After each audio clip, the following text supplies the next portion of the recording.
राम राम राम। नारद जी अपनी पूर्व जन्म की कथा कहते हुए बता रहे हैं, व्यास जी, एक दिन मेरी सुद्रा माता रात्रि के समय स्वामी जी की गौओं को दुहने के निमित्त घर से बाहर निकली और उसी समय बेचारी का रास्ते में किसी सर्प के ऊपर पैर पड़ गया। काल प्रेरित उस सर्प ने उसे डस लिया और वो मर गई। मनुष्य कुछ और संकल्प करता है, काल उसके विपरीत संकल्प करता है, तो इसमें विजय काल की होती है,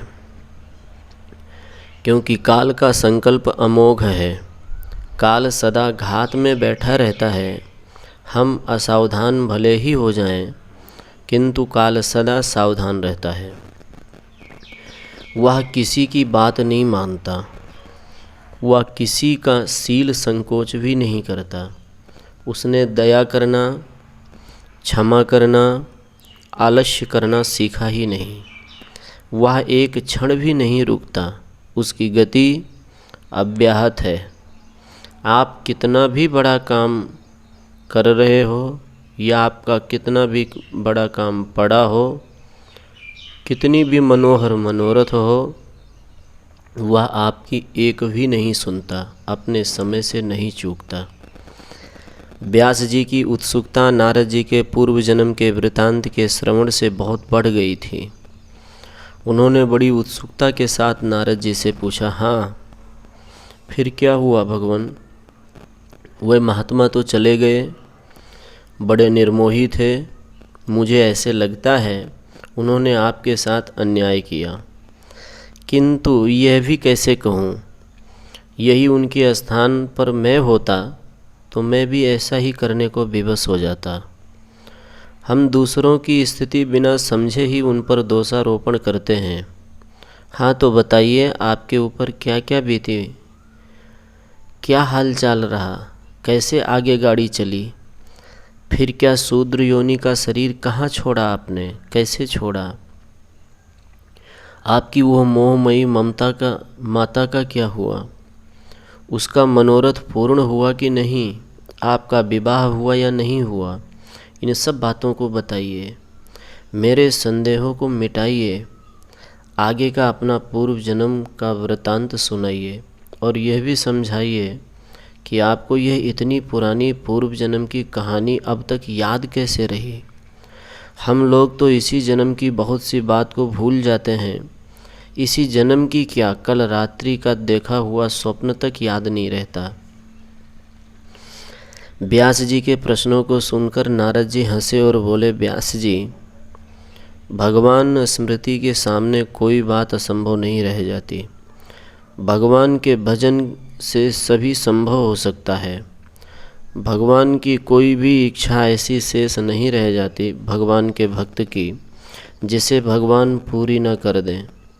वे चाहे इस लोक के भोग, चाहे स्वर्ग, चाहे मुक्ति, भगवान सभी कुछ देते हैं, किंतु अभक्तों के कोई भी संकल्प सिद्ध नहीं होते। प्रारब्ध कर्मों के अनुसार तप आदि के प्रभाव से यदि उन्हें ऐश्वर्य की प्राप्ति हो भी जाए तो उससे उन्हें शांति नहीं मिलती और अशांति बढ़ जाती है। सच्चे हृदय से भगवान की शरण लेकर, मनुष्य से जो कुछ भी आशा ना रखकर जो भगवत चिंतन में लगा रहता है, उसकी सभी चिंताएं प्रभु अपने ऊपर ले लेते हैं। उसके सभी कामों को वो स्वयं अपने हाथों से करते हैं। अच्छा तो सुनिए अब आगे की कहानी।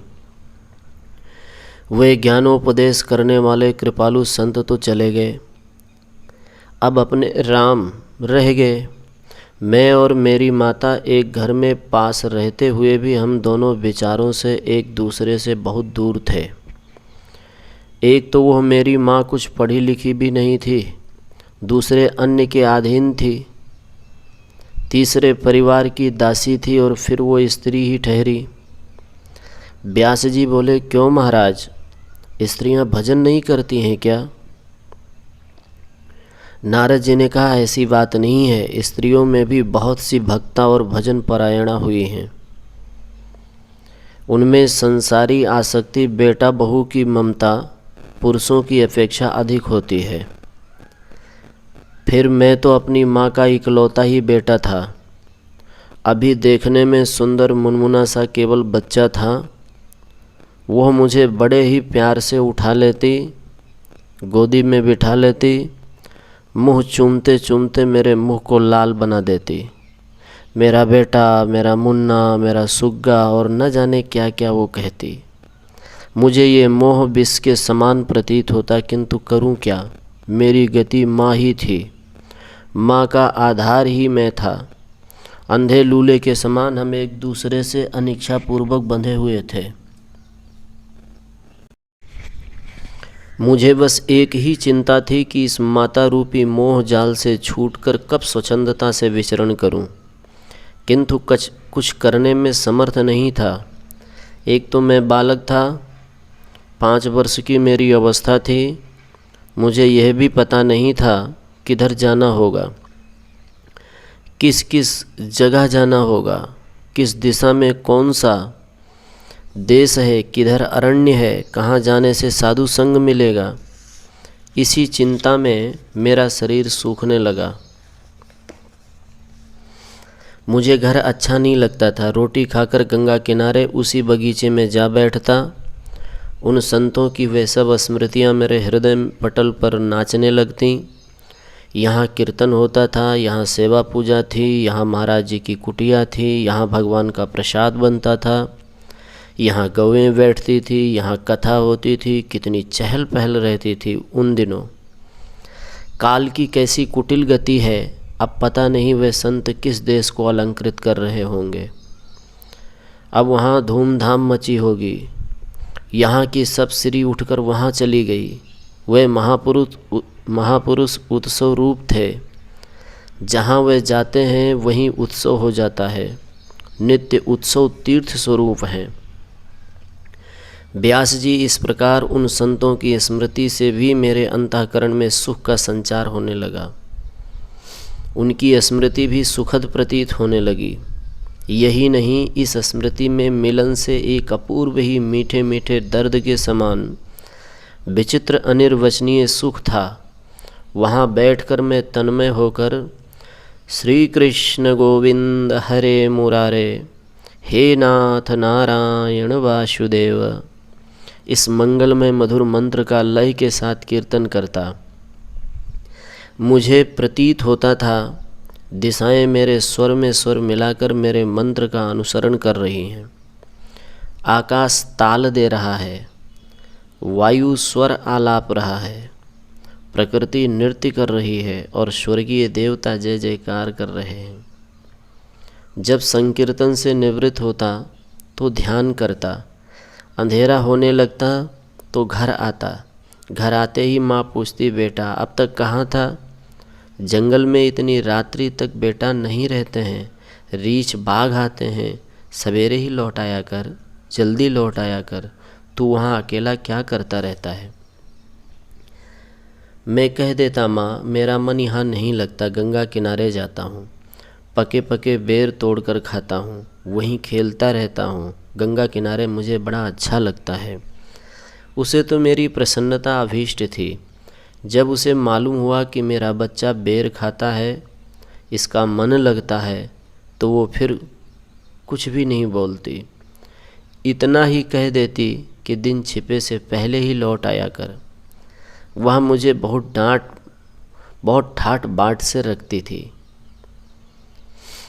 अच्छा अच्छा पदार्थ खिलाना चाहती थी, किंतु ऐसा नहीं कर सकती थी। दूसरों की दासी ही ठहरी, परतंत्रता थी, फिर भी भरसक मुझे सुखी रखने की पूरी चेष्टा करती थी।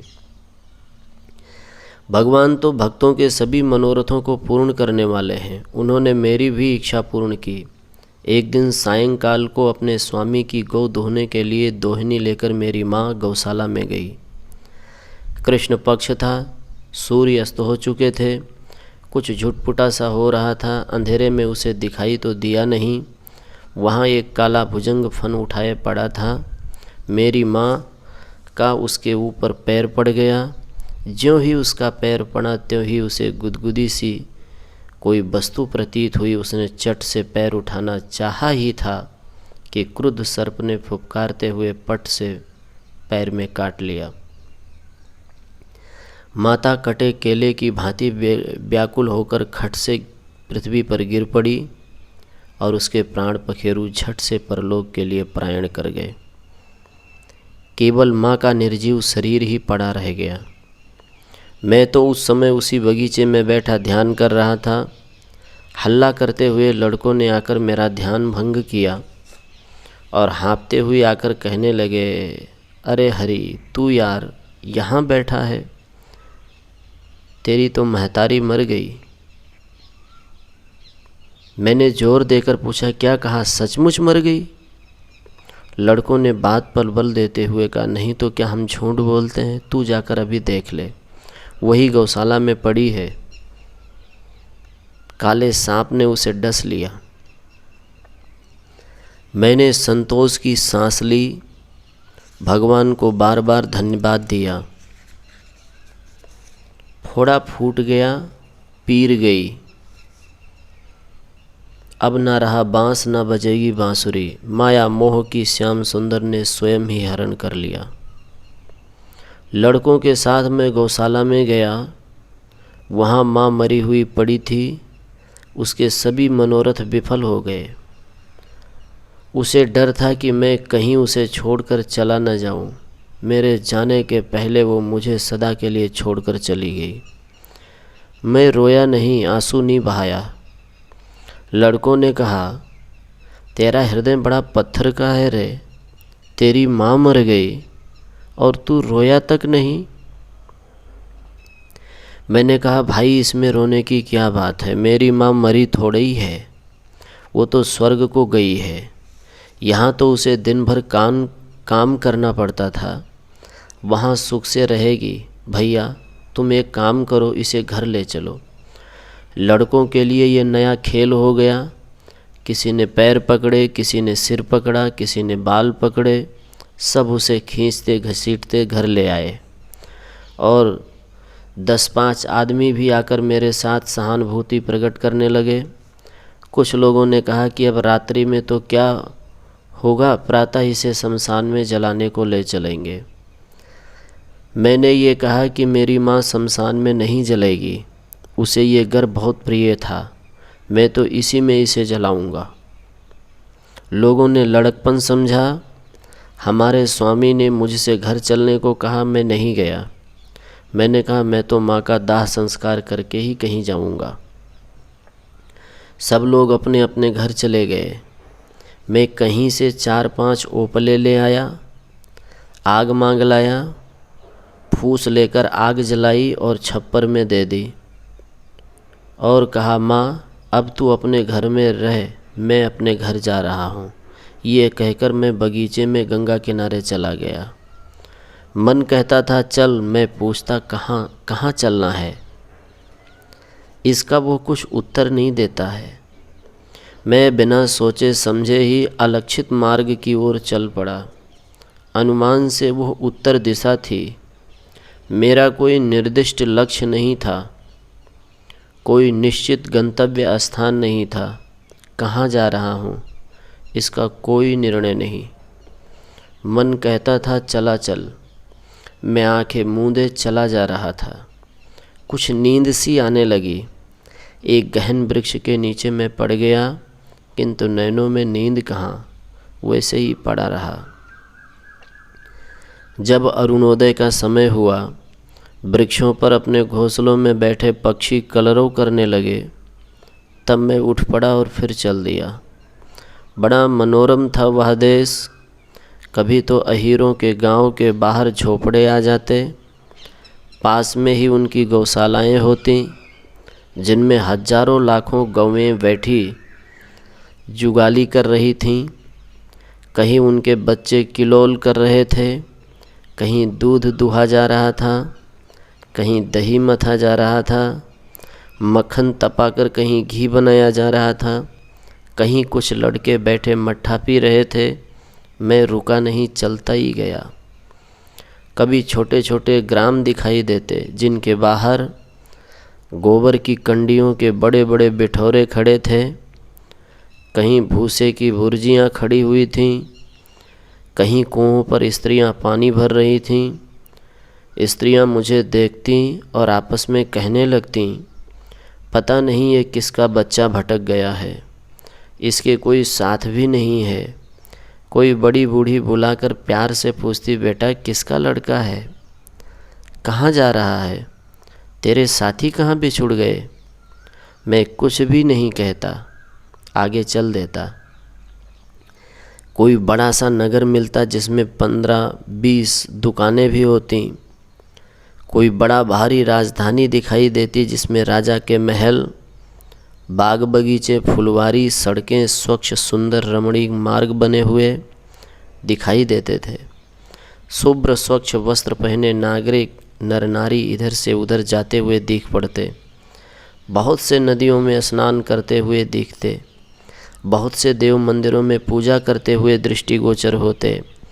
मैं किसी की ओर नहीं देखता और आगे बढ़ता ही जाता। कभी कभी किसी बड़ी बस्ती के बाहर सुंदर फला फूला बगीचा दिखाई देता। समीप ही साफ सुंदर सुस्वादु जल से भरा हुआ पक्के घाट वाला बिमल सरोवर होता। मेरा मन किसी भी प्रलोभन में नहीं फंसता। वो कहता, बस कहीं रुको मत, आगे ही चले चलो। मैं भी मन की बात मानकर यंत्र के समान चला ही जाता। अथवा धीरे धीरे बस्तियों के श्रृंखला समाप्त हुई।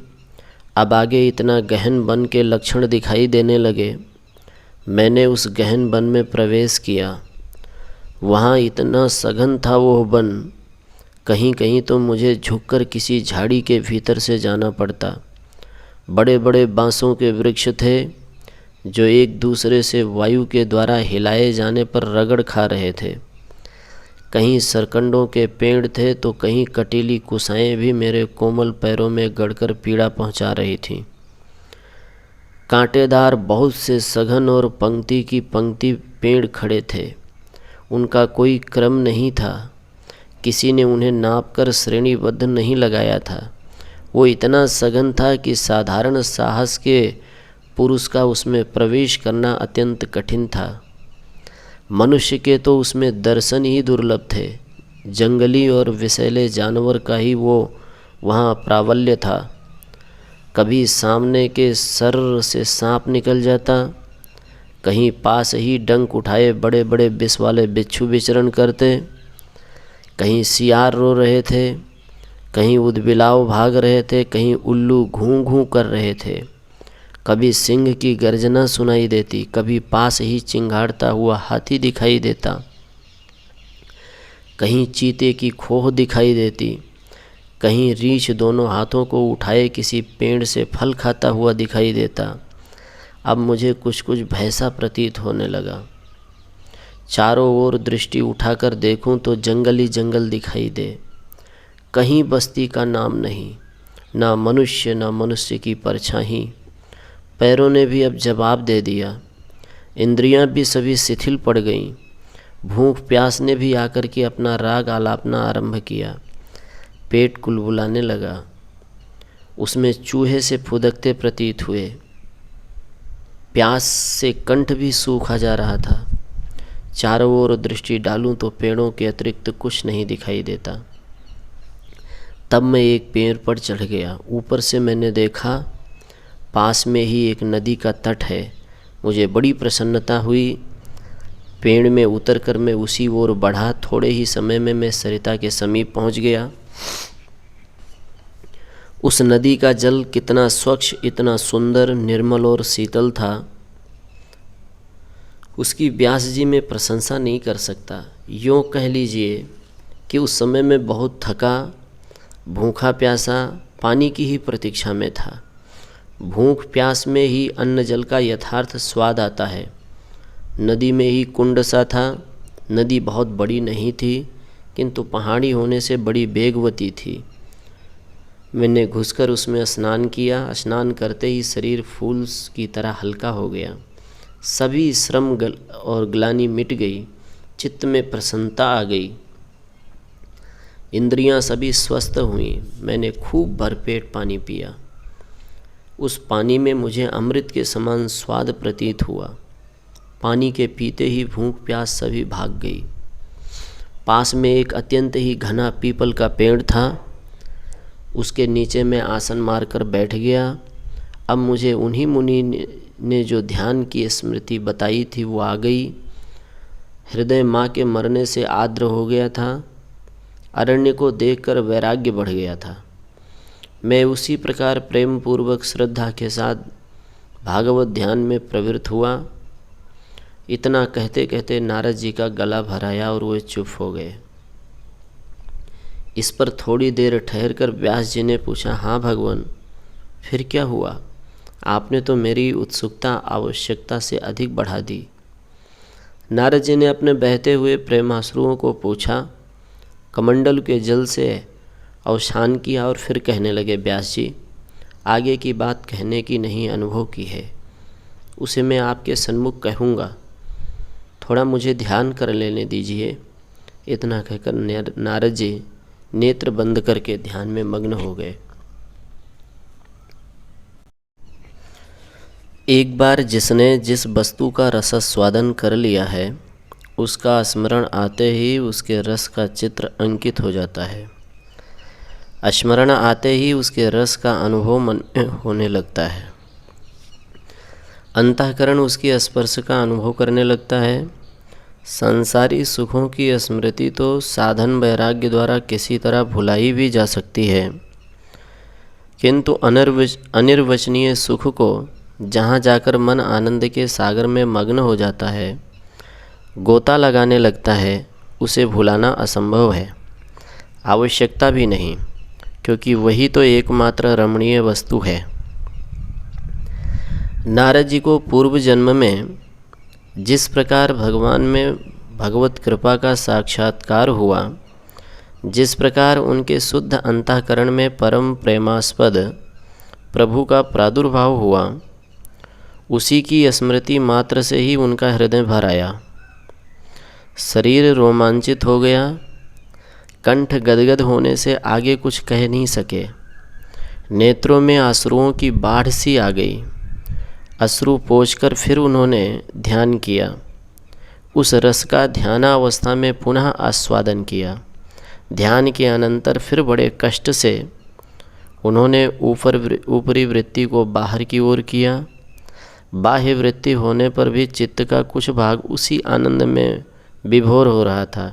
उसी आवेग में वे कहने लगे, व्यास जी, आगे की बात आपसे कैसे कहूँ। उस समय बढ़े हुए प्रेम के वेग से मेरा संपूर्ण शरीर रोमांचित हो उठा। हृदय में शांति की हिलोर उठने लगी। मन आनंद सागर में निमग्न हो गया। यह दृश्यमान जगत एकदम विलीन हो गया। मैं अपने आप को भी भूल गया। श्याम सुंदर के हृदयहारी सौंदर्य लावण्य में चित्त विलीन हो गया। थोड़े ही समय के पश्चात मैं क्या देखता हूँ कि भगवान की वो बाकी झांकी अब हृदय में नहीं होती।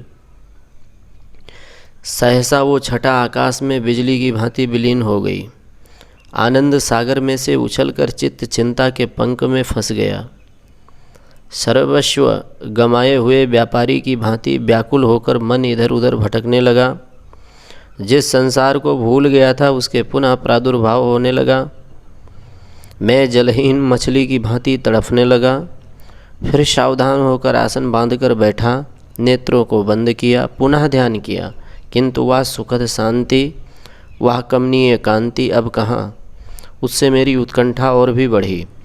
जैसे अत्यंत बुभुक्षुत पुरुष को एक अत्यंत ही मधुर रसगुल्ला देकर फिर उसके सामने से सभी सुंदर वस्तुएं, सामान से सजे सजाए पात्र को सहसा हटा लिया जाए, उसे उस समय जैसा दुख होता है उससे भी अधिक दुख मुझे हुआ। मैं भी अत्यंत ही अतृप्त था।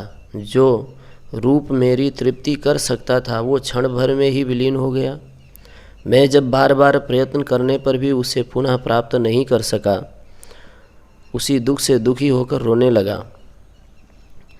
व्याकुलता के कारण मैं किम कर्तव्य विमूढ़ बन गया।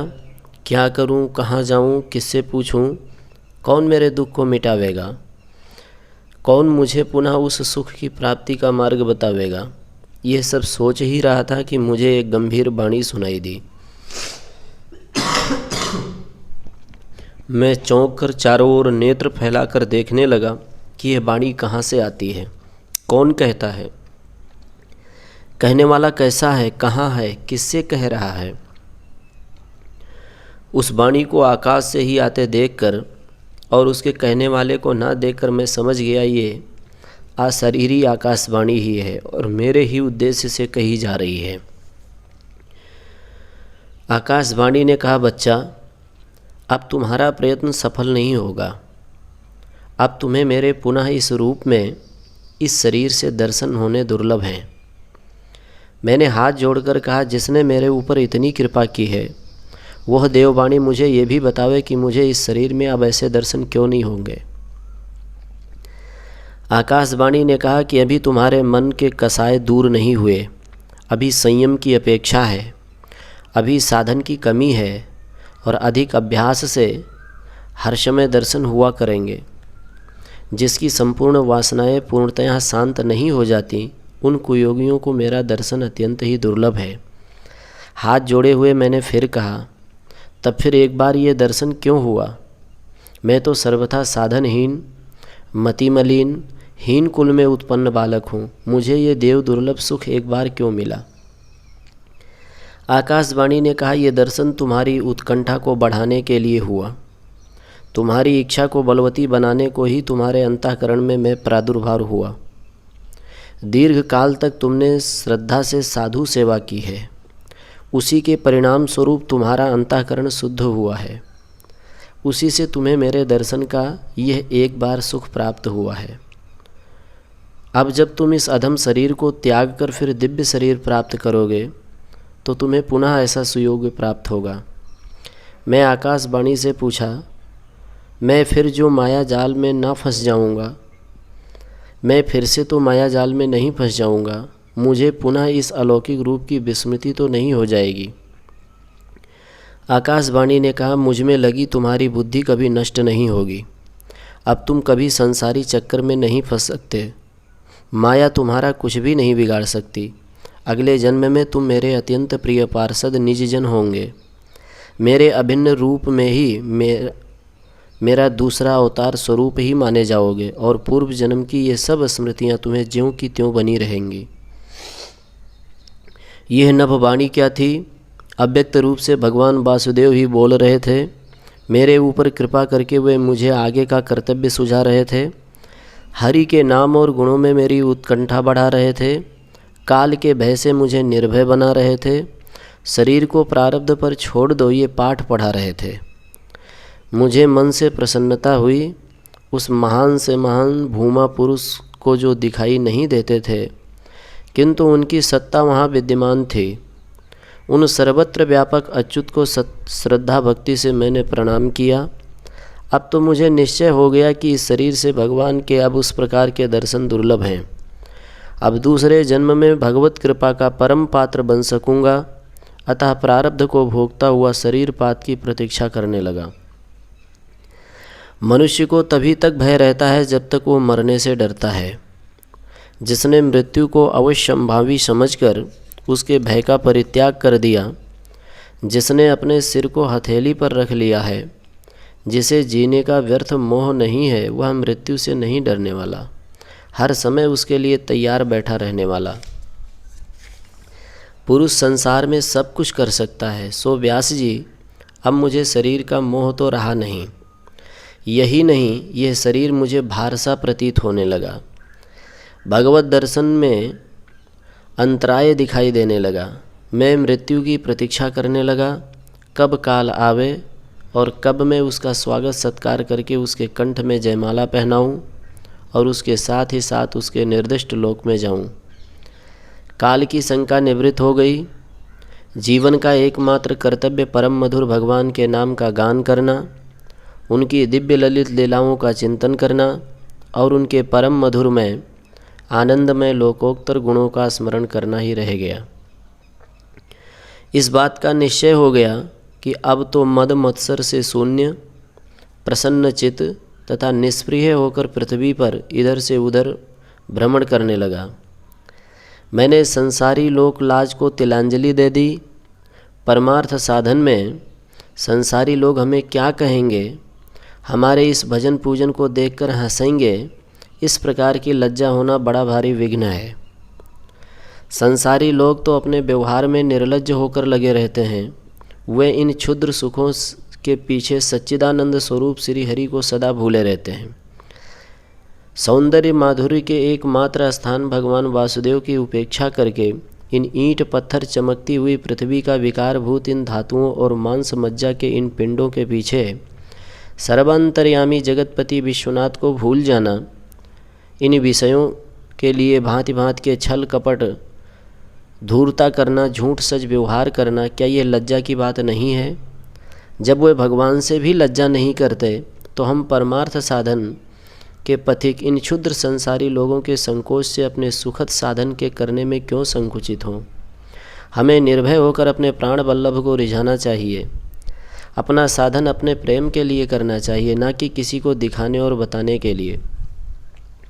मैंने भी संसार की उपेक्षा कर दी। संसारी लोग क्या समझेंगे इसकी चिंता करना मैंने छोड़ दिया। उनकी समझ अपनी है, वो जो चाहें समझें। हमने किसी की समझ का ठेका थोड़े ही ले लिया है। मैं पागलों की तरह जोर जोर से श्री कृष्ण गोविंद हरे मुरारी, हे नाथ नारायण वासुदेव मंगलमय भगवान के नामों का गान करता रहा। उनका स्वर के सहित कीर्तन करता, नाम गान करते करते नृत्य भी करने लगता। कभी कभी गांव के बालक आकर मुझे घेर लेते और पागल समझकर वे भी मेरे साथ हंसी में कीर्तन करने लगते। मेरा भय भाग गया था, इसलिए निर्भय होकर जंगली जानवरों के पास चला जाता। बाघ सिंह जो भी आ जाता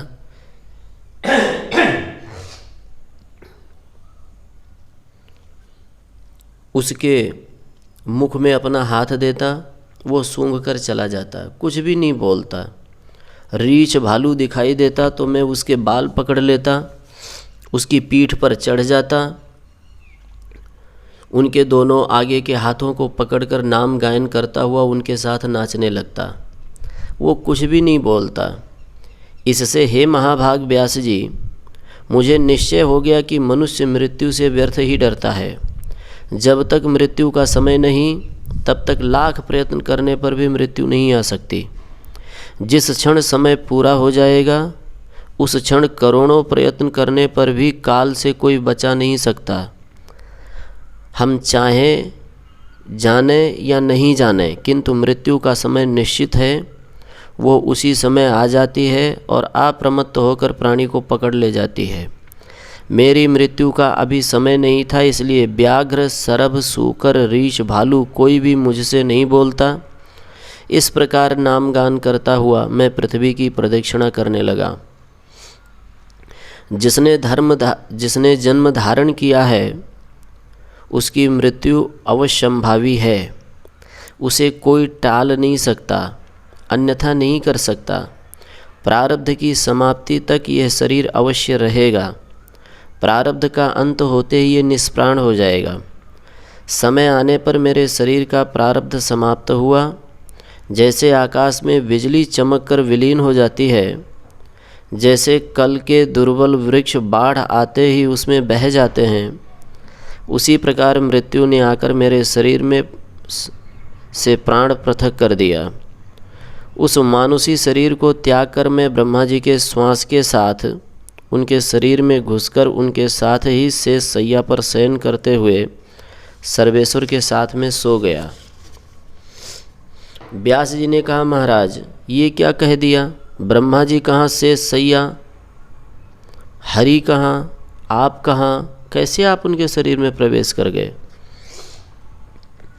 नारद जी ने कहा, व्यास जी संयोग की बात कि उसी समय कल्प के अंत का समय उपस्थित हुआ था। ब्रह्मा जी संपूर्ण दृश्य प्रपंच को अपने में विलीन करके क्षीरसाई भगवान के शरीर के भीतर सोने के लिए उत्सुक थे। उसी समय उनकी श्वास के साथ मेरा भी जीवात्मा उन्हीं में प्रवेश कर गया। अब 1000 युगों के चौकड़ी तक तो ब्रह्मा जी सृष्टि कर ही नहीं सकते थे। वो तो उनके शयन विश्राम का समय था। मैंने भी उनके साथ ही ले लगाई और इन संसारी नारकीय शरीर से मुक्ति पाई। जैसे मनुष्यों के दिन रात्रि होते हैं, वैसे ही सतयुग, त्रेता, द्वापर और कलयुग, ये 4 युग हजार हजार बार बीत जाते हैं तो ब्रह्मा जी का एक दिन होता है। उतनी बड़ी एक रात्रि होती है। इसे कल्प या परिवर्तन कहते हैं। जब ब्रह्मा जी की रात्रि व्यतीत हुई और उठते ही फिर से वे सृष्टि प्रपंच रचना में प्रवृत्त हुए।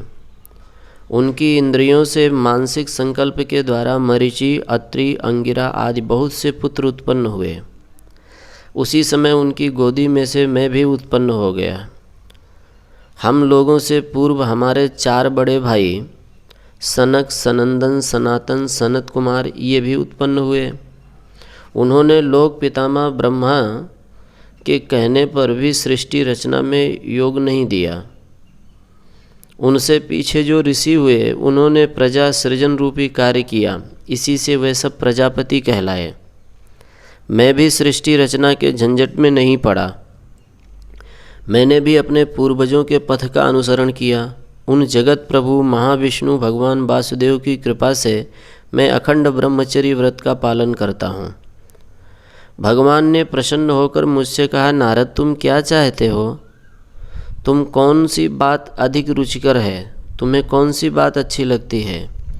तुम मुझसे कोई सर्वश्रेष्ठ वरदान मांग लो। मैंने विनीत भाव से कहा, प्रभु कोई आपको तप से, संयम से, सद्गुण से ही प्रसन्न करना चाहे तो असंभव है। आप इतने महान हैं कि आपके अनुरूप उत्तम आचरण, तपस्या आदि कोई कर ही नहीं सकता। आपकी प्रसन्नता अहेतुकी है। आप अपनी ही कृपा के द्वारा प्रसन्न भले ही हो जाएं। आपका अनुग्रह साधन साध्य नहीं, कृपा साध्य है। जब आप ही मुझ पर प्रसन्न हैं, तब फिर मुझे अन्य वर की क्या आवश्यकता? आपकी प्रसन्नता ही मेरे लिए महान वरदान है। फिर भी आज्ञा है तो मैं यही वरदान मांगता हूँ कि मैं सदा आपका गुणगान करता रहूँ। एक क्षण भी ऐसा न व्यतीत हो जिस समय आपके मंगलमय नाम का मुख से उच्चारण न हो। भगवान बड़े प्रसन्न हुए और बोले, नारद मैं तुम्हारी भक्ति से बहुत प्रसन्न हूँ। लो तुम इस वीणा को संभालो। यह पटज, ऋषभ, गांधार, मध्य, पंचम, धैवत और निषाद इन 7 स्वरों से संयुक्त है। बड़ा मनोरम है। इसे बजाकर तुम मेरे गुणगान गाया करो। अब तुम्हें मेरे दर्शन के लिए प्रयास नहीं करना पड़ेगा। जहाँ तुम प्रेम से गाओगे, मैं क्षीर सागर, वैकुंठ, लक्ष्मी सभी को छोड़ छाड़ कर उसी क्षण तुम्हारे पास दौड़ा चला आऊँगा। तुमने मुझे मोल ले लिया है। व्यास जी, तुम जो इस वीणा को देख रहे हो, सो ये वही भगवान की दी हुई वीणा है। इसी को बजाता हुआ, हरिगुण गाता हुआ मैं 14 भुवनों में बिना रोक टोक घूमता रहता हूँ। सभी मेरा आदर करते हैं, सभी को मैं प्रिय हूँ। मुझे इधर उधर की बात सुनाने में बड़ा आनंद आता है। इसी वीणा के कारण मुझे कोई तुमड़िया कहता है, कोई कलह प्रिय कहकर पुकारता है। सुनकर हंस जाता हूँ और फिर हरिगुण में रत हो जाता हूँ, मस्त हो जाता हूँ और श्री ठाकुर जी के नाम संकीर्तन करता हुआ विचरण करता रहता हूँ। राम राम राम।